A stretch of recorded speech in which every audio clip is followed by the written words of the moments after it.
Hey, top of the morning, everybody. Get it top because you're starting up top there, Billy.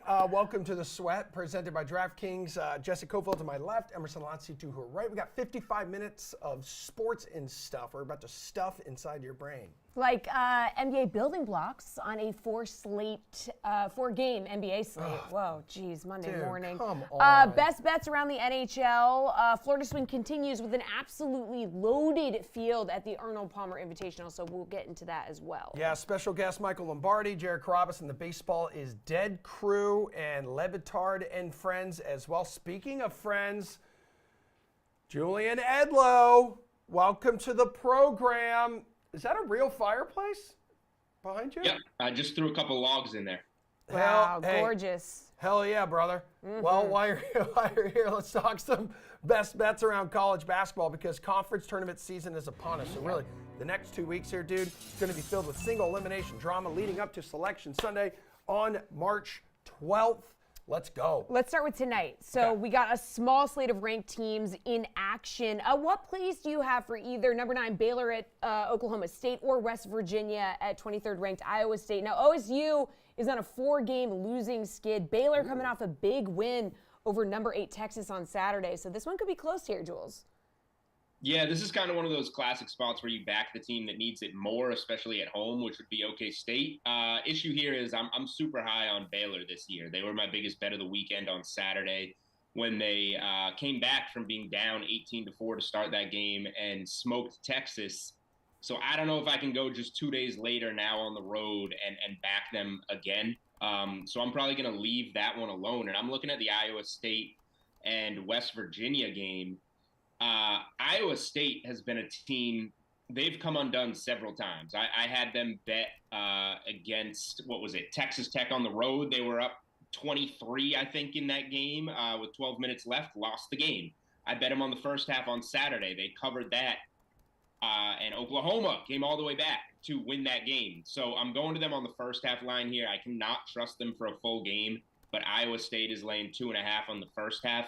West Virginia is coming off a tight road loss at Kansas. Now they have to 2 days later go on a second road game in conference. That's a really quick turnaround. And Iowa State coming off that loss again, I expect them to come out strong here. I just can't trust them for the full game. So Iowa State -2.5 first half.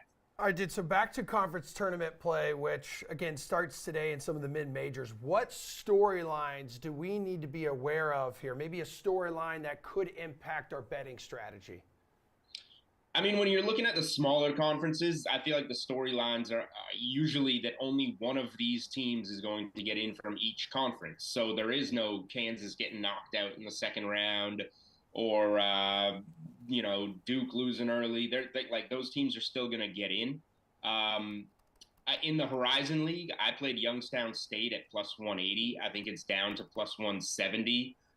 They've been the best team in that conference all year. Obviously, the Horizon League is only getting one team in. So looking for those spots. Now, the competition, none of those teams are going to be in either. So everybody needs to win the tournament to get in. But I do like with these spots going to the most talented team. And in the Horizon, that is a team like Youngstown that I think we're getting a pretty good price on. So there's that one. I know the West Coast Conference is on the board. It's essentially a pick 'em, -110 each way for St. Mary's and Gonzaga, and nobody else is even in consideration. I think the Gonzaga, although they're a team I'm going to look to fade in the big tournament, I think they've proven they're the best team in the conference. If you told us preseason we were going to get a -110 price on the Zags to win the conference tournament, everybody would be betting that. And the game that Gonzaga lost at St. Mary's, they were in control the whole game and then let go of the rope the last few minutes of regulation and lost in overtime. They just dominated the game on Saturday night at home for the Zags. So I think Gonzaga there, after not winning the regular season conference, letting St. Mary's get in there, I think they'll come through and win the conference championship. All right, Jules, the Atlantic Sun or the ASUN is one of those conference tourneys that starts today. So who is getting that automatic bid out of this conference? I mean, probably Liberty or Kennesaw State, right?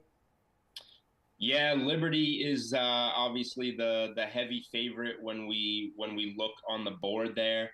I don't see a ton of betting value in this conference, to be honest. Sometimes when we have those heavy favorites, I think Youngstown State is just enough of a non-heavy favorite, I guess, in that conference to still consider. But when we look at some of these, like the Atlantic Sun, that have some really heavy favorites, unless you really like the heavy favorite and you want to parlay two conferences, which you can do on DraftKings Sportsbook, not something you can do many places, you can look to go there. But yeah, I'll go with the chalk in the Atlantic Sun. I just don't think I'm going to be betting it. What about futures you're feeling for conference play, like other futures here? Yeah, so obviously the big conferences aren't on the board yet, but I think there's going to be some good value mixed in there. The Big 12 is insanely competitive, but Kansas is playing like maybe the best team in the country right now, so they're a team that if we get a good price, I would consider playing Kansas there. The ACC, obviously UNC letdown season. Duke's always going to be really high up on the board. Virginia's been the favorite all year, but now they're dropping games left and right, and I just don't think their style of play is going to be good enough. So I'm looking at a team like Miami, who's been fantastic all year. We have that, ranked underdog on the road against a home favorite trend where everybody bets the unranked home favorite. The only team that's bucked that trend is the Miami Hurricanes. They were 4-0 against the spread in that spot. They're coming off a bad loss to FSU, so maybe people are going to overlook them now. They were up like 25 and lost that game. But Miami in the ACC is one I think we could get a good price on. And then Purdue's another team that, way at the top of the board in the Big Ten. Everybody's looking at Purdue. Indiana beat them twice, beat them over the weekend on the road. I think Indiana could come out at a really nice price. The preseason favorite to win the conference, I think it might be a good time to go back to them, get a good price on them in the Big Ten. Jules, you got an early lean on teams to ride with for the national championship on the DK Sportsbook right now. Houston plus 650 to win, Kansas plus 850, Alabama plus 900, and Purdue plus 1,000. Yeah, for me, I'm going to look a little further down the board. I'm going to look to Baylor. Baylor's been a team that I've liked all season long. They have a really good mix of talent when it comes to veteran guards. I know Keontae George, their freshman, got hurt on Saturday. I expect him to be back in good enough time. And you see right there, you're getting 18-1 on a veteran team that's been there. They have bigs up front. Getting JTT back from injury and getting out there and playing 20 minutes a game, rebounding, blocking shots. I just think they have the best mix, and they have some guys that have made deep tournament runs, and they have a coach that has won it all. I wouldn't be surprised at all. Baylor seems to have the mix of a team that can go deep in the tournament. All right, after March Madness, we know comes NBA mock draft season, so the association's regular season here is winding down. Jules, just your general thoughts on the NBA draft and anything you're looking at right now in terms of betting it on the DK Sportsbook. We all know there's one prized prospect here that everybody wants at the top. Yeah, this is the least mystery, I guess, that we've had since LeBron James. And you can say for sure that Victor Wembanyama is the best prospect that we've seen since LeBron James. And he honestly might be better. Maybe he won't have a better career, but a better prospect at this stage than LeBron James. He's 7'4". His offensive game is like Kevin Durant. His defensive game is like Rudy Gobert. He's a one-of-one prospect, and that's why he's minus 8,000. So lay your $8,000 if you want to win $100 right there. You're not going to lose it if you want to bet it. But I don't think that's necessarily the value we're looking for. The draft starts at 2. Scoot Henderson's a really good prospect out of the G League, kind of a Russell Westbrook, Derrick Rose type of hyper-athletic point guard. Brandon Miller, a lot of drama surrounding him right now at Alabama. We'll see legally how he comes out of that. But in terms of just a pure basketball prospect, 6'9", he can shoot the ball really well from the perimeter, handle it well, play defense, rebound. He's got some like Jason Tatum, Kevin Durant to his game. I think he can. Brandon Ingram, a good comp. I think he can be a really good player. So we'll see how that all shakes out.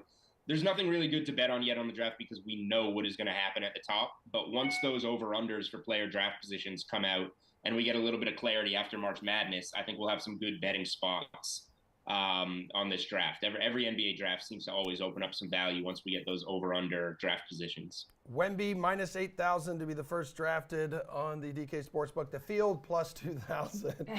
Like Jules says, go ahead. Don't take the field. Don't take Don't the do field. it. Do not. Don't Do do not. it. Go ahead and Don't bet do your it. $8,000 now, and so you can win $100 for sure. Yeah. Jules, hang out. Going to need you for some stuff coming up, NBA building blocks. Yep. Right after Le Batard and Friends, bring us up to speed on teams possibly tanking for this guy who is just the best prospect in the last 2 decades. Yep. Brian Windhorst and Jonathan Givoni went out to France to do the big profile on Victor Wembanyama, and he is one of the few superstars where the people around him are trying to tamp down what his height is. That they don't actually want it out there that he's 7'5" in shoes. He's 7'5". They list him at 7'4", and I think it's because they're afraid that 7'5" will make people concerned about injuries. But they're trying to tamp down how tall people consider him to be. They don't actually want it out there that he's 7'5", and the ESPN story said they're not certain that he's done growing, that he could be even taller. Dear God, Stugotz. I mean, San Antonio is really, really giving max effort to try and get this guy. They've lost 14 straight. Are they going to beat out Houston? Who's going to get there first? They're a game behind Houston in the stakes to get Wembanyama. So right now, Houston is 13-45. The Spurs are 14-45. But I'll remind you, Spurs have lost 14 straight. They have closed the gap. Well, it doesn't matter because they've flattened the odds for the worst 3 teams. So you just have to finish in the bottom 3 to have a 14% chance at one. Right. But there's 4 clear teams that have decided we're all in on this. Even Orlando, there's 7 games ahead of Charlotte, who have the 4th worst odds. So those 4, Houston, San Antonio, Detroit, and Charlotte, are all in for the 7'5" guy who can shoot threes. And bum that this is the year that you can't just break the record for losses, because God, that would be fun to watch.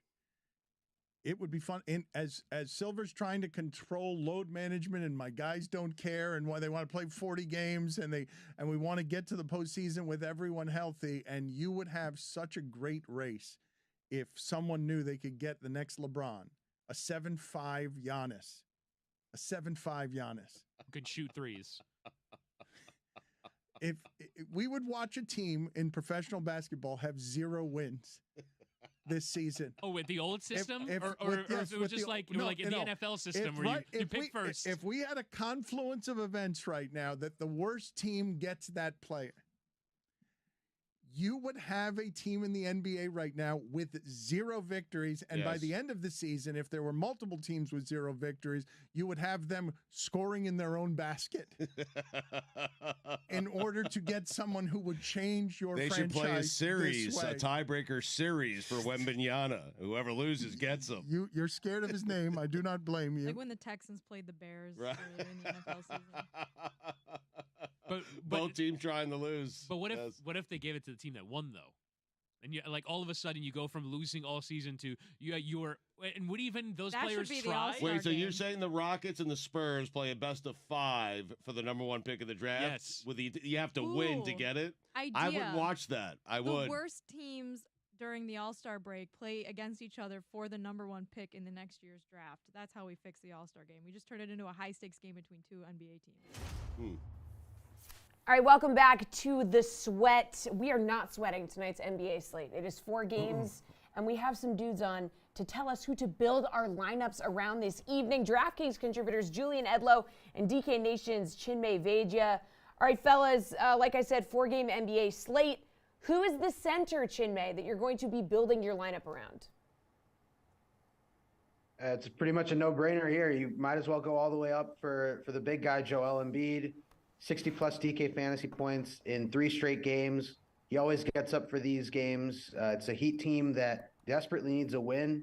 Embiid is starting to lose some ground in the MVP race, so I think he has another monster performance here tonight. Give me Joel Embiid all the way up, but you can't fade this performance. All right, Jules, do you agree? You just got to roll with them? Yeah, if you're going to spend, Embiid's the guy. The one thing that worries me is maybe a slower-paced matchup against the Heat. Miami does allow the fewest DraftKings points to center. Embiid's kind of matchup-proof. I wouldn't worry too much about that. But if you're not spending all the way up, you're spending all the way down. And I know we got to save some guys for when we talk value, but a lot of that's going to be on the Pistons, and one of them is going to be Marvin Bagley, who, Detroit doesn't have much going on. They're probably in the tank. So why not get a former number 2 overall pick and see what he can do? Duran is out for Detroit, so going up against Charlotte, we should see Bagley. He's only $4,500, getting the majority of those minutes. You see last game, 28 minutes, 46.5 DraftKings points. He had 21 points and 18 boards against Toronto. So I assume against Charlotte, if he's going to be getting the bulk of those center minutes, he's probably going to be your best point per dollar play at center. All right, Jules, what about a forward we're spending up for here? No Jaylen Brown tonight, so Jason Tatum is at the top of the board on DraftKings. Like, I feel like there's no way you can ignore this dude who's already on an MVP run this season. Yeah, again, 4-game slate, so like I'm scrolling through it looking for another name to give you there. But yeah, I think without Brown, again, Chinmay used a little bit of the MVP narrative with Jokic. Tatum is still in that battle too. With Embiid. Jokic is the guy that is going to win it, but these other guys are still going to try and win it. Tatum's coming off the big national performance in Philly, hitting the game winner on Saturday night.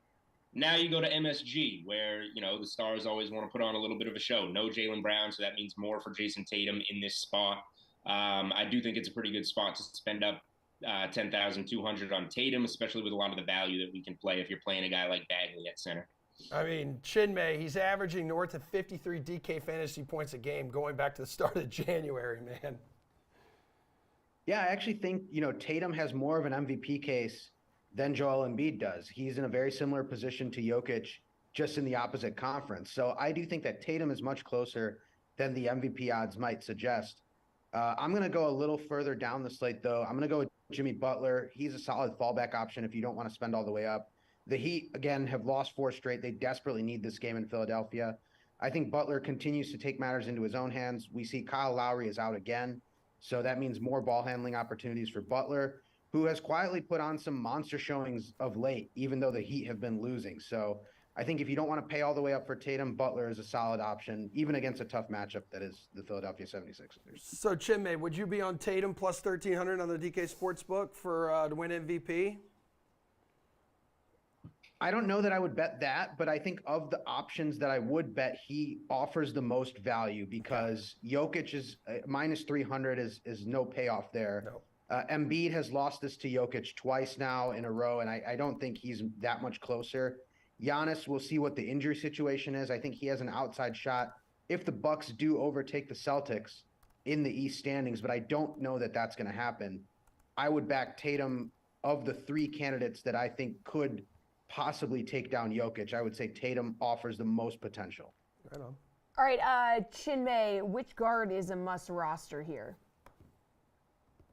We keep talking about these top guys. I think LaMelo Ball is another option that you just kind of have to ignore the matchups and just play him, even though he might be frustrating to watch for a lot of people. 3 straight games with 60-plus DK fantasy points, hard to ignore.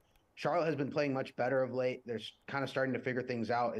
It's a bit too late for them now to figure things out. They're in the tank race, but LaMelo Ball is looking pretty good. If you don't want to pay all the way up for LaMelo Ball, I think Jalen Brunson offers a solid floor. He's had a few down games, but was in the 40s and 50s in terms of fantasy points just before the All-Star break. So if you don't want to pay all the way up for Ball, I think Brunson is a solid option for the Knicks. All right, Julian, what's your strategy here? Spending or saving at guard? I mean, we just talked about Victor Wembanyama being minus 8,000 to be the number 1 pick. I don't know why the Hornets are starting to play well now and win 2 in a row out of the break, but they are. And one of the teams they're tanking against is Detroit, who's doing a much better job of it. So, yeah, I like Charlotte in this game. I like LaMelo Ball in this game, regardless of matchup. The Pistons, whatever matchup it says it's bad on paper, it's not going to be that the rest of the way out. The Pistons are not going to give effort, much like the Rockets, who gave up 71 to Damian Lillard last night. So, yeah, LaMelo Ball has been really good. He's got 60-plus TK points in 3 of his last 4. I expect him to have a really big game in this spot again. Career high in franchise record, 71 points. The thing is, he had 41 at halftime, which is what Wilt had at halftime of his 100-point performance, but Dame not living up to the hype. I know. Jules, we've talked about dudes you absolutely got a roster, pay up for here, as the segment is called Building Blocks. But give me someone to avoid, someone to fade tonight who you think maybe the public could be on. In terms of guys to fade, if Embiid is going to be, the guy to go to in this matchup against the Heat, James Harden, who we just saw LaMelo Ball have a down game as a primary ball handling guard against. Miami seems to be a team that can slow pace for those guards. So James Harden is a guy that I will go against. And man, the further we scroll down, there's not that many guys that you can say that you want to fade on this slate. I guess Brandon Ingram will go up against a good amount of size against Orlando, but the Pelicans have been better at home. I'd say Harden's probably the main guy that I just have no interest in paying up for. All right, who's atop your avoid list for tonight, Chinmay? These guys aren't exactly your high-priced options, a little lower than James Harden, I think, in terms of price point. But Bam Adebayo just has a tough matchup against Embiid, and he's not really a featured option offensively for Miami. So I just think the price point is a little above what you think you can get out of Adebayo. He's probably going to be, again, defensive impact is great, going to be on the boards, but it's just a tough matchup against Embiid. And then Julius Randle for the Knicks, it's just a bad matchup with the Celtics. They have a lot of size on the interior. Mitchell Robinson also back, so that takes away a lot of Randle's rebounding upside, which has been really good for him in terms of fantasy points. And I think he just struggles to shoot from the outside, even though he was in the 3-point contest as a last minute fill-in, but probably should not have been there. He's just not a good perimeter shooter. And when you take that away from a player of his caliber who has done well on the inside, it's really about the matchups. And I just don't think it's a good matchup against the Celtics big guys. So I would fade those two for tonight's slate. All right, Chinmay, where can we find some value tonight? Oh, great question. Yeah. Julian mentioned him off the top. Marvin Bagley, I think, is a phenomenal play. 46.5 DK fantasy points the last time out. I know, people want to avoid these teams that are tanking and not giving effort, but I think Bagley is one of those cases where this guy's playing for a future contract. So he's going to put up numbers. And if there's one thing we know about the Hornets, they don't really put in effort defensively. So I would take Bagley as a no-brainer play. I think Josh Richardson is another option at 5,400. He's had a few solid fantasy point outings after the All-Star break with his new team in the Pelicans. So I think that's another option there if you don't want to go with Bagley. All right, Jules, where are you going to be looking for some value tonight? Yeah, I'm going to stick with the Pistons. Bagley is definitely my favorite value there. And again, the Pistons, sure, they're tanking, but they're putting guys out there that are trying to kind of get their careers on the right path after maybe being overdrafted. You got Bagley drafted before Luka, right? Then you got Killian Hayes. He was taken 7th over Tyrese Halliburton. He's going to be getting the bulk of the minutes in the backcourt tonight with Jaden Ivey ruled out for Detroit. So Hayes is going to get a lot of work against a Charlotte defense that is nothing special. So I think that I don't think the Pistons are going to win, but I think they have a lot of good fantasy options tonight. All right, before you two take off, let's go over the DK Sportsbook. Favorite bet on tonight's slate, Jules? Not the best of slates. I'm going to go with a short 2-team money line parlay here. I know Chinmay's been talking up the Heat, how badly they need this win. Philly wants to win too after losing that game on Saturday night in that fashion to the Celtics. Miami not as good on the road. Philly very good at home. I think Philly's going to get the win. And again, Pistons are not going to win many games. Even though Charlotte might be in the tank, they're the much better team right now. So a Hornets and Sixers money line parlay -102. You're getting close to even money there on DK Sportsbook. Chinmay, best bet for tonight? Not a lot of options, as Julian mentioned. I'm going somewhat similar to what he's thinking. I'll take Celtics -2.5, and then I'll parlay that with any of the favorites on the board. I think you can get plus money there. I just did the Pelicans money line parlay with Celtics -2.5, and that comes in at +193, which I think is solid value. So I would have the Celtics as my main pick, and then I would parlay it with whatever favorite you think is going to get the job done. All right, good stuff, guys. Thank you for bringing us through today's NBA slate. All right, March 30th, opening day in MLB. It is almost here. It's going to be I can't snowing in believe half the it. cities. Yeah, probably. A team in MLB that is consistently average, the Angels, despite having superstars Shohei Ohtani, Mike Trout, still super average. Ohtani is headed for free agency this year. So the question is, can LA extend him? And if they can't and they let him walk, what does that mean for Mike Trout? So Jared Kroppis and the Baseball is Dead guys chopped it up and discussed all of the above. My AL West hot take was, and I'm paraphrasing myself, I said the Angels, and I'm sorry to Max, will once again be mediocre. They will be. They just will. They will not trade Shohei Ohtani because they want to still have a chance to retain him in free agency, which they won't. So they will lose Shohei. They won't get anything for him at the deadline. And because of all this offseason will start the rumors and reports that Mike Trout wants out. If Shohei walks and they don't even get anything for him at the deadline, which would be very Angels to have happen. Well, This winter, next offseason, we're going to start hearing the Mike Trout wants out stuff. I don't think that's necessary. I don't think that's an aggressive take at all. Well, I mean, he's been through a decade of mediocrity and missing the playoffs, and he's never said a peep about get me the out of here. No, but I'll say this too. How old is Mike Trout now? 33. So I'm gonna say this, and I know initially there might be some shock. There might be. He's how old? 31. Okay. So do we feel like 32 the in best August. 7-year window of Mike Trout's career is ahead of him? I think he's in it. Would you say he's towards the end of it? Yes. Yeah. Yes, but I mean, at 31. Well, hey, look, and I'm not saying that the dude can't continue to just be ridiculous for the next 7. I'm not saying that at all. What we're talking about is the likelihood and the longevity of a career, especially a superstar, performing at the level that he has for as long as he has. So for him, at this stage in his career, to be the guy that he's been this entire time, take one on the chin, be the guy for the halos that you can build around Artie if you and the crew can figure things out and get us all pointed in the right direction. I'm here. The most stable piece of foundation you need, I'm here. And now, like I've said this, he's had a decade to watch how they're going to support him and how they're going to build around him play out. And he's still just kind of, stuck with it. He's hung in there. Stand by your man, Mike Trout. There's a dozen years in the big leagues. I know. And now he's going to watch them handle Shohei Ohtani, and he's got to be thinking, and I'm not saying he's got to be, he knows. He's looking at this going, all right, I'm the dude here in the league. The next dude here in the league is that guy right there. And however they treat him and however they handle what the future looks like with him, that says it all for me. And if it has Shohei Ohtani leaving, there's no reason Mike Trout would want to spend 10 more minutes in Anaheim.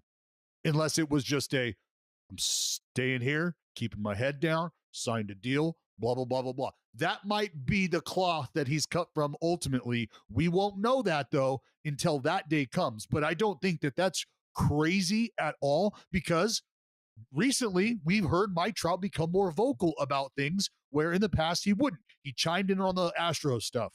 He's talked about wanting to get to the postseason more and more, where in years past, it was just a pretty obvious thing that we were all talking about for him. Now he's starting to take up for himself and say some things publicly. And that right there was all the messaging anybody who's been paying attention to this situation for any period of time needed, was watching him start to become open and verbally communicating the desire to win. Whereas before it was just everybody going, when are they going to build around Trout? When are we going to see Trout in the postseason? Blah, blah, blah, blah, blah. So how they handle Shohei, Mike Trout is absolutely going to either hunker down or he's going to say, look, man, I'm trying to win.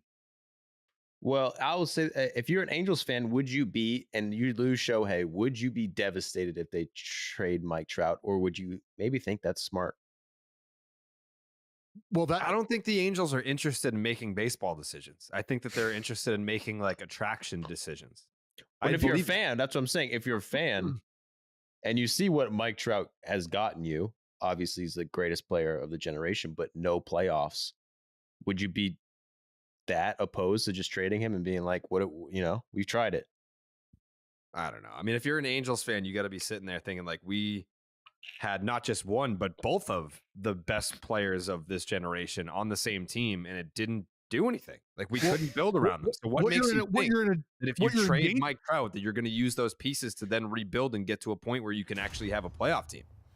All right, back here on the show, I don't know what it is about Mondays. You had the NBA's like, we're just going to do 4 games tonight. You got the NHL, like, all right, we'll do 5 games, which is cool. And we have 2 analysts here to help break it down from a DFS or sports betting perspective. It's going to be completely up to them. Paul Bruno of RotoWire on the right, Jeff Ulrich of DraftKings on the left. Hey, before we dive into tonight's slate here, gentlemen, just real quick question. A couple big trades going down over the past couple days. That the trade deadline, I believe, is coming up this week, March 3rd. So you have the Devils acquiring Timo Meier from the Sharks. But really, I think what more people are talking about today, Jeff, the Preds landing this bewildering haul from the Lightning on Sunday in exchange for forward Tanner Jeannot. So why am I seeing reports now all of a sudden that GMs, rival GMs, are stunned by what went down yesterday? Why is that? Because Tanner Jeannot's not worth a first-round pick and a second-round pick and all this stuff that they gave up. Yeah, I would be bewildered as well. I mean, that's not the return that I was expecting, but maybe this is just showing you what is out there. Like there's not that much out there, and the guys who are out there are expensive. I mean, we hear a lot of talk about like Patrick Kane and where's Erik Karlsson going to go, but like those guys we know those guys are going to get a premium, but what about all the other players, like trying to land some of these role players? You know, Nashville doesn't have to trade players. So I think what you're seeing, this is just me philosophizing and trying to find a reason. I think what you're seeing is just the market is really tight right now. And if you want to try and pry like a good role player out or something like that, it is going to cost you.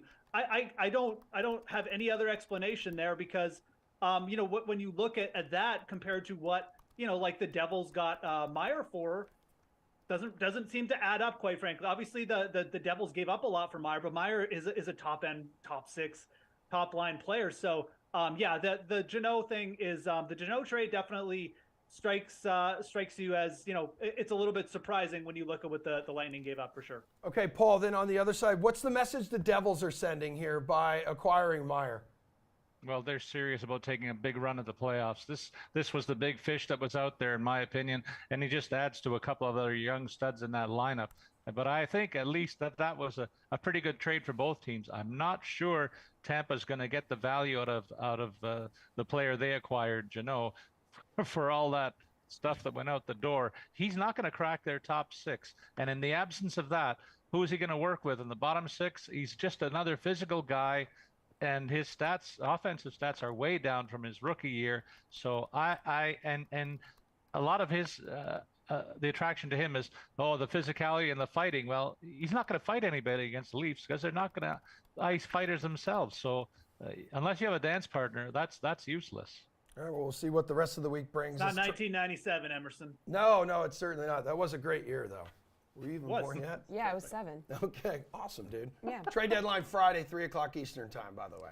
All right, let's get to tonight's slate of games. We'll go through game by game. You guys will give us a DFS or sportsbook play, dealer's choice. Red Wings at Senators. Jeff, 4 points up for grabs. Red Wings really, need to move up. They're firmly entrenched in a wild card spot, currently 1 point back of Pittsburgh, 3 points back of the Islanders, so they're going to be fighting in this one. Yeah, this is a really interesting game. Both these teams playing extremely well. I'm just going to roll with the Senators here at home. They're 7-1 in their last 8 games against teams with a losing record. They're 5-1 their last 6 games versus the Atlantic Division.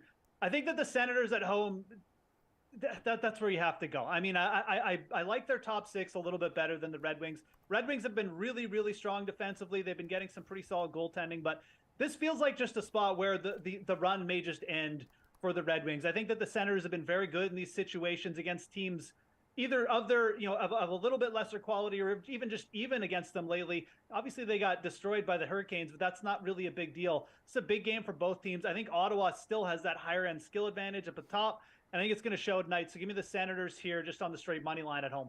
Yeah, Paul. I mean, playing the Senators at their own barn back-to-back nights, not great. No, but you know what? I agree with some of what Jeff said, but disagree with other aspects. I think this is obviously a big game for both teams fighting for one of those wild card spots. Ottawa trails the Wings by 4 points, so I think it's a bigger game for them. It's what they used to call a 4-pointer because a 4-point deficit could become a 2-point deficit or a 6-point deficit based on the result tonight. I think it's vital that Ottawa gets this win. And I know that Tkachuk and Stützle have combined for only 1 point in their last 3 games, but they were white hot before then. And I think this is one game where you can expect both of them to respond. So I'll be stacking both of them in my lineup. Tkachuk costs $7,300, Stützle $6,600.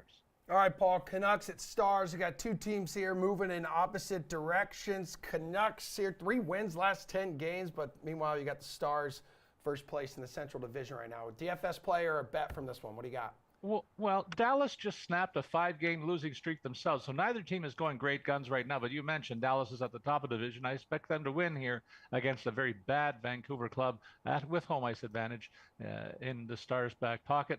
I don't see any value on taking the home side in any of the game lines, so my focus is on the DFS value here, and I'll be using Jamie Benn, who's had a very consistent season of scoring, and particularly lately a point per game over his last 7, still only costing $5,900 against a pretty vulnerable Vancouver defense. Yeah, Jeff, Vancouver, one of the best offenses in the league, but man, that defense is, I believe, the worst, if not one of them. Defense is, it's terrible. They have the worst penalty kill in the league. And I love the Jamie Benn suggestion. Whenever Jamie Benn is going up against a weak penalty kill, you want to look to him, not just for DFS, but for goal scoring props as well. He's plus 190. He's got 10 power play goals. 10 of his 24 have come on the power play. I think that's a great goal scoring prop to target tonight, and I like him for DFS. I also just like stacking the Stars top line for DFS. I think Rupe Hintz has been playing a lot better late. 8 shots on goal. Paul mentioned they just broke out of a slump. I think Hintz is another player where, you know, if you're going to stack that top line, that is the piece that I would want. Obviously, Jason Robertson's great. He's a lot more expensive, but Rupe Hintz, Jamie Benn, those are 2 players I would not be shocked if both got on the scoreboard tonight. I think Dallas probably puts up 5+. So looking at the overs potentially on the team total for Dallas as well. Really like those 2 for DFS though, and like I said, goal scoring props as well. All right, Jeff, Bruins on a Western swing. They picked up 2 wins so far. We got Bruins at Oilers tonight. Bruins have not lost since February 11th, Jeff. Ooh. Well, it's about to end tonight. Oh, look. This is classic stuff here. Boston, Edmonton. What have we seen from the Oilers of late? Yes, trouble protecting leads. Straightened it up a little bit. What they've put up some big numbers against really quality teams. They put up a bunch of goals. They had the Rangers on their back. They had the Colorado Avalanche on their back. I think that the Oilers are going to show people something tonight, and I think that they're going to put the Bruins under a lot of stress. You mentioned the fact, Boston's had a couple wins on this road trip already, but they're deeper into the road trip. And now they're a little bit fatigued, and they've got to come to Edmonton. They've got to take on the best skating team in the league here. I think that there's a really good value here on the Oilers. A plus 120 as the home underdogs. Just give me that straight up. I mean, you can certainly look to this game for DFS as well. Obviously, you're not going to find cheaper salaries there, but I think that the over here is also in play. I'm surprised we're not getting a 7 handle right off the top. So as long as the total is 6.5, you can look there. But give me the Oilers as home underdogs as my favorite bet. And also look to the total going over at 6.5. Ooh, Paul, what do we think? 6 of Boston's last 9 road tilts have been decided by 2 goals or fewer, so it could be close. I don't think so. And I'm sorry to break Jeff's heart here. The Bruins are a team of heartbreakers. They have been all year long. Just when you think that you might have them at a weak point, that's when they show you again why they're the best team in the league. I love the plus 175 on the puck line tonight because I just can't trust the Oilers' defensive structure. They will score, but they're going to give up a lot more. And there's a reason why David Pastrnak is rated as the highest expected points in the RotoWire daily projections. He's 5 full points ahead of anybody. And I'm on him tonight to have a big game. This is going to be an offensive night for both clubs, and I think Boston's going to counterpunch the hell out of the Oilers tonight. Yeah, Pasta also the most expensive wing on the slate, $9,100 over there on DK. Paul, let's talk the Avs and the Golden Knights. Avs has won 5 straight in a row. 5 straight in a row. That's very redundant. Anywho, yep. Vegas has picked up points in 9 consecutive games. Okay, also played 5 straight 1-goal games. So maybe you look at the puck line in this one? No, I'm looking for a goalie win in this one. And Georgiev is on a bit of a roll right now. He's on a 4-game win streak, only allowing 1 goal in each of his last 2 starts. The defending champs are looking like they're getting ready for the serious shooting, and paying $8,000 to get the goalie win suits me just fine against a Vegas club that I just don't have the same kind of faith in right now. All right, Jeff, what's the move here? Fantasy or sports betting? You know, Paul was dead wrong about the Oilers-Boston game, but I think we're on the same page for this game. I really love the under here, and I do like looking to the goalies in this game for DFS as well. This isn't a game where I'd be looking to necessarily pay up for the Stars. There's just too many other good spots. But The under for the Golden Knights, 9-1-1 in their last 11 road games. And for Colorado, 8-2-1. The under is 8-2-1. The last 11 games that they've played in a 3-4 situation. Under 6 goals, I really like. And then for the DFS side, again, looking maybe for those defensemen on Colorado, like a Girard, or just looking to Georgiev and net. I like that call as well. All right, Jeff, Blackhawks at Ducks. Patrick Kane watching full effect. Everybody's freaking out about this. DFS or sports betting play in this one? I mean, look, I'm not touching this on the sports book. There's no way I'm going to trust either one of these teams. So let's just go to the DFS side. There is some good value here just for DFS. I mean, look, we still have, obviously, the Ducks giving up a ton of goals, so I think you can go down the Chicago lineup. I mean, Max Domi certainly been benefiting a little bit, probably going to shoot the puck a little bit more. Patrick Kane is out. I don't hate that. Frank Vetrano on the other side, still under 5K. The prices are a little bit up on some of these players because they're playing each other, and both of these defenses are bad, and both the goaltenders on the other side aren't good. But I think players like Vetrano, Max Domi, they're pretty good upside values. I mean, these are players going up against weak defensive teams, good goal scorers. Those are 2 wingers in this game I would really target for DFS. All right, Paul, what do you think? I think that you're not going to see much out of Max Domi the rest of the season. I think he shot his bolt with trying to prop up his buddy Kane's value, but Kane's not there anymore, as Jeff pointed out. So I think you can see him do a bit of a Punxsutawney Pete in the next few weeks. You won't see him. And so I'm going to go to the other side and take Anaheim's Trevor Zegras. This is a game where you're going to feature very poor defenses against one another, and this guy's a highlight reel waiting to happen offensively. I wouldn't be surprised if he pulls a Michigan tonight, and you get that for $5,200. All right, gentlemen, your job here is done talking hockey. Paul, farewell. Jeff, stick around because we got an elite field returning at the Arnold Palmer Invitational, an elevated field once again. That is right after we hear from Michael Lombardi, former NFL GM, because the Raiders, Derek Carr no longer under center, right? They need to find a quarterback. Here's what Michael thinks that they will do. So I guess based on hearing that quote and hearing how you translated what Dave Ziegler had to say, it sounds like Stidham probably coming back, maybe a free agent signing of Jimmy Garoppolo. People can make that connection knowing Josh McDaniels' scheme from their time back in New England. And then perhaps if the right quarterback is there at 7 to take that guy, do you ever foresee the Raiders trading up to take a quarterback in this draft, or do you think that they'll let somebody fall to them, and if that guy is who they like, they would take them and add him to the room there? I mean, I think if the Raiders had a conviction about a player, they'll trade up to get him. Is there someone in this draft that they'll have a conviction about? I don't know. I think it's too early, but I do think they'll try to. Now they got to fix their roster.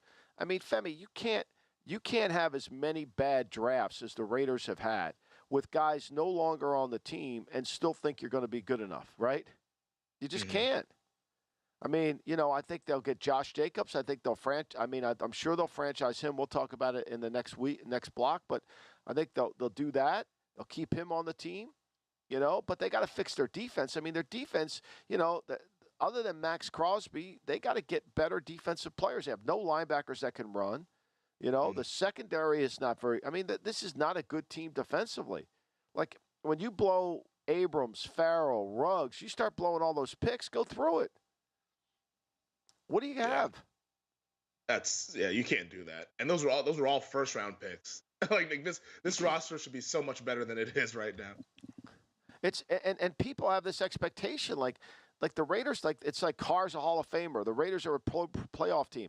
The fact that the Raiders won as many games as they did is kind of like almost a miracle based on the talent level that they had. I know they got Devontae Adams, and he's great, and they've got to make sure that they have a way to do that. And, they've got a great running back, and they've got a tight end that they've got to get more out of, but they're going to have to improve their overall team to compete at the level. All right, final block of the show, Yeah. and we're here to talk some golf. We got DraftKings contributor Jeff Ulrich. We have DK Nation's Colin Sherwin. The Arnold Palmer Invitational, guys. The field is looking real good. Yeah. John Rahm, world #1, winner of 2 of the previous 3 elevated events, Century Tournament of Champions, the Genesis Invitational. Yeah.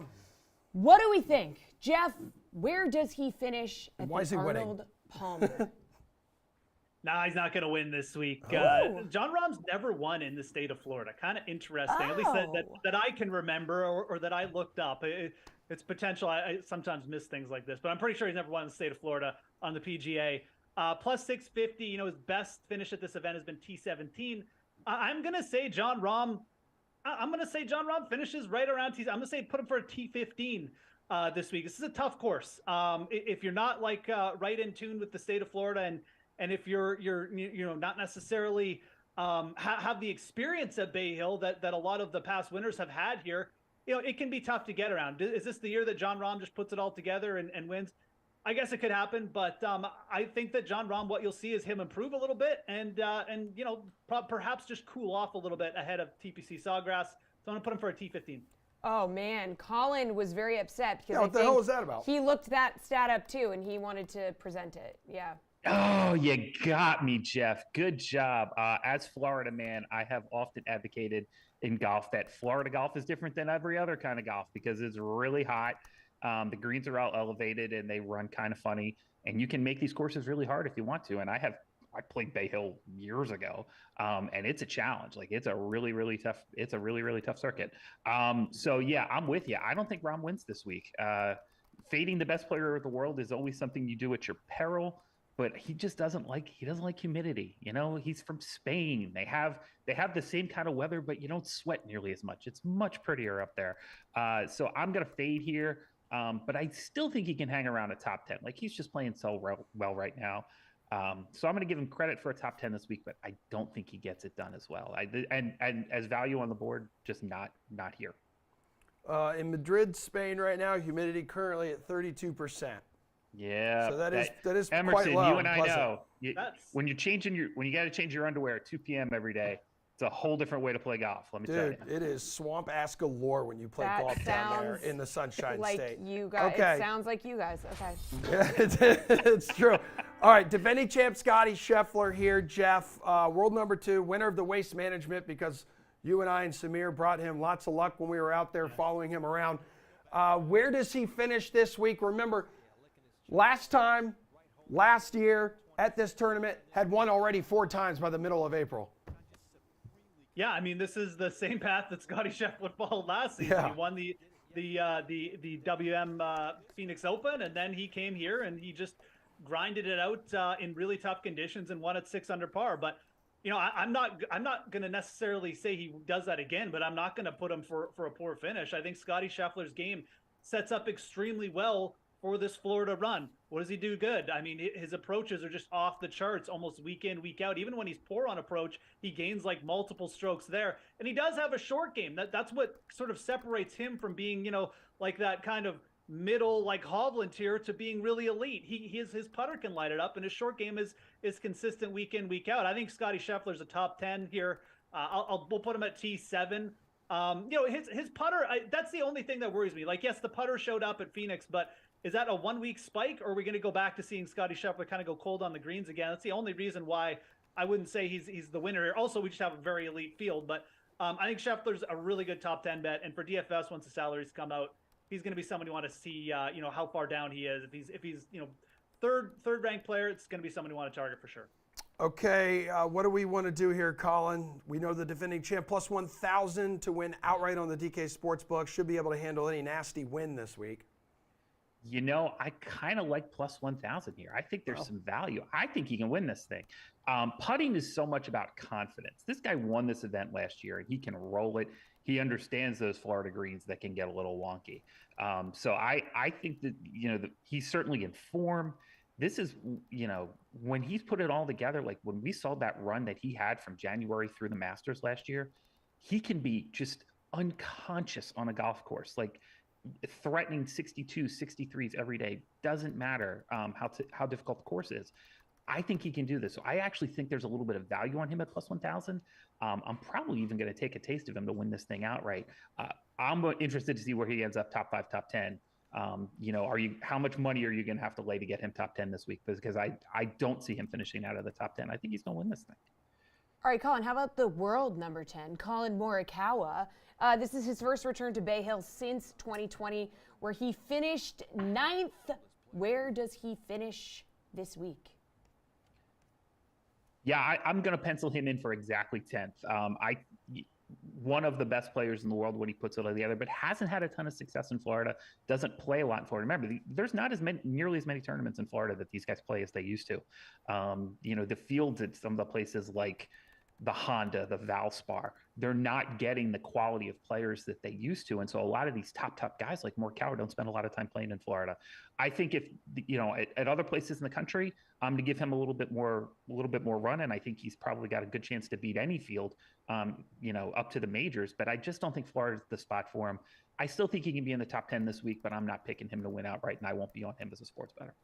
Jeff, what about you? Yeah, Morikawa is interesting. I mean, I'm kind of the opinion, like, as long as Colin Morikawa is like around plus 2,000, you can kind of just bet him every week. We're going to see him win again very soon. He has won in Florida before. He won at Concession. It was a weird WGC event, though, and that event's never come back. And Colin's right. He doesn't play in Florida as much as other players. So, yeah, I could see him, regressing a little bit this week as well. Bay Hill is just, it's tricky, man. Like, the wind gets up here, and you need to know what you're doing with the carries and the yardage. And if you haven't played here for a couple of years, I think that's a disadvantage. I really do. So I'm going to put Morikawa for like a T20 this week as well. I'm going to not necessarily sour on him. I don't even really think he's a bad bet. I just think that's where he's going to end up. Again, not having played here for a bit, again, this event, we got some wind coming in on Friday, could mix things up. But Morikawa is definitely one of the more higher variable guys up front. I could see him even winning this event, but I could also see him really maybe just regressing a little bit this week because he hasn't played here, like you said, since 2020. As we always say, odds subject to change, and you already have Scheffler down to plus 900 on the DK Sportsbook to You're win welcome. this thing. Look at that. I got it. Everybody's just trailing the show and betting, betting it hard. There you go. Xander also making his first return here for the first time in like 3 seasons, Jeff. So where do you think Schauffele ends up finishing? I mean, is this like just the entire, like, instead of just a flu game, is this like the flu season for Xander? I mean, this guy's every week, oh, he's got a back injury. Yeah, managing the back injury. And then it's like, oh, by the way, I'm shooting like 67 every day. I don't know with Schauffele. Again, another player who kind of being forced to play this event because it's elevated. He's had some success in Florida. He was runner-up at the Players one season. But at the same time, like, we don't see Xander necessarily, like, this isn't his bread and butter, what you'd say. He is a West Coast guy. He's not more of a West Coast guy. He is a West Coast guy. And I always a little bit, not scared, but just a little bit cautious when it comes to like backing and looking at backing these West Coast players coming to Florida. Really would like to see them just with a good track history at some place before I do that. I think Schauffele is another player similar to Morikawa. I think he's a little bit less variable than Morikawa. He's just such a good all-around player. I'm going to peg Xander for a T20 this week. I think that he sets up very well for this course. Maybe T20 is even a little low. Let's say T12. But I don't think that he's necessarily going to be the one that gets in contention and wins. So I'm going to say again, he hasn't played this for a bit. Going to cool off a tiny bit. T12 is where I'm going to peg him. Plus 2,200 to win outright here, Colin. Where do you think he finishes? Yeah, I'm out. I think he finishes somewhere between that top 20 and the cut. I do think he makes the cut this weekend, but look, he's just not in form right now. T3 at the American Express, then T3 at the Farmers, and T3 or T10 at Phoenix. But that 33 at the Genesis, I think, just shows that he's just not. He's not at that elite tier, and this is as an elevated event. You need to be in playing your best golf at the right places at the right time. So I don't think Xander's in form right now, and I'll be against him until he proves otherwise. I think he will at some point, definitely. But this is not the kind of track that sets up well for him. Again, not a Florida guy. You want these guys that there's so many of these PGA Tour pros that live in Isleworth, which is like right down the street from Bay Hill, that live in Jupiter, that play in Florida all the time, in season, out of season. I'd rather be on those guys this week that understand the Florida golf a little bit better and play a little bit more often. All right, Colin, Jason Day, winner of the 2016 Arnold Palmer Invitational. He returns to Bay Hill on a heater, fresh off 3 consecutive top 10 finishes at the Farmers Insurance Open, Phoenix Open, Genesis Invitational. What do you think? He hasn't played here in a while. Yeah, but he's playing really well. Look, it is so good to see Jason Day get back in form. Golf is better when this guy is playing well. He's a great force for the game, and I'm really happy that this is 4 straight top 20s for him. That 5th in Phoenix, I think, showed that he's ready to come back. But I don't think plus 2,500 is quite enough value against the quality of this field to be betting him. I'll look for him to be in the mix in those top 10, top 20 ranges. I don't think he wins this week, but let me pencil him down somewhere between like top 10 and top 20. We'll put him 14th. How about 14th for Jason Day this week? Continuing to play better, continuing to come into form. I'd really like to see him take down one of these elevated events this year. I don't think it'll be this one, however. Jeff, he withdrew from the 2022 Arnold Palmer Invitational. So what do you think happens this year? That's why you can't trust him. I mean, look, Day is going to be very polarizing this week. It's either you are all in, you don't even look at the number here. You just say this guy's top 10ing, he's back. He's going to win soon. You just keep betting. It's almost like protecting your future investment. You've been investing in Jason Day. Why? Like, you can't get off now. I mean, the train is set. Yes, plus 2,500 versus Justin Thomas at plus 2,500. It's gross. Yeah, of course, Justin Thomas is the better bet. But Jason Day, multiple top 10s. He's won this event before. He's won in Florida multiple times. He's the prototypical veteran who kind of struggled in Florida early in his career, but he's figured it out. I like the setup for him. It's going to be tough. He's played extremely well in these windy Florida events prior. Man, like it is tough to get off him here. Even at plus, like the books do that. I mean, DraftKings at plus 2,500. Do they want you to bet him? Clearly not, because they're pricing him the same as Justin Thomas. So it does make you think. Like I said, I am more of the opinion that you just stay on Jason Day here. Like if you get off this week, this could be the week, and then you just miss it. Yes, 2,500. It's not the ideal number, but I'm going to pencil him in for like a top 5. I think he's going to challenge for the win this week. I really do. Oh, my God. No way. He's an absolute fraud. Thank you, Jeff. Thank you, Colin. Appreciate it. Thanks, everyone, for watching. We're back here in studio tomorrow morning, 11 o'clock Eastern time for a Tuesday edition of The Sweat. We'll see you then.